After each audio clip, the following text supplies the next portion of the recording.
Hello friends, Bigg Boss Tamil season 10ல இன்னும் சில வாரங்கள்ல ஆரம்பிக்க போகுது. ஆனா நிகழ்ச்சி ஆரம்பிக்கிறதுக்கு முன்னாடியே பிக் பாஸ் காமன் மேன் நிகழ்ச்சி மூலமா சர்ச்சைகள் கிளம்ப ஆரம்பிச்சிருச்சு. இந்த முறை சாதாரண மக்கள்ல இருந்து ஒருத்தரை செலக்ட் பண்ணி அவங்கள பிக் பாஸ் சீசன் 10க்கு போட்டியாளரா அனுப்ப போறாங்க. அதுக்கு லட்சக்கணக்கான பேர் ஆடிஷன்ல கலந்துகிட்டதா சொல்லப்படுது.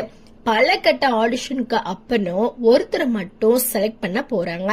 ஆனா இந்த ஆடிஷன்ல கலந்துகிட்டு உண்மையிலேயே பிக் பாஸ் மீது மீண்டும் ஆர்வத்தை ஏற்படுத்தி இருக்கிறது அப்படின்னு தான் சொல்லணுங்க. பொதுவா பிக் பாஸ் நிகழ்ச்சி ஆரம்பிக்கும் போதுதான் போட்டியாளர்கள் யார் யாரு உள்ள போறாங்க, என்ன நடக்க போகுது அப்படின்ற எதிர்பார்ப்பு இருக்கும். ஆனா இந்த வாட்டி நிகழ்ச்சி ஆரம்பிக்கிறதுக்கு முன்னாடியே ஆடிஷன்ல கலந்துகிட்டு வெளியே வந்தவங்க தங்களுடைய அனுபவங்களை பத்தி பேச ஆரம்பிச்சிட்டாங்க.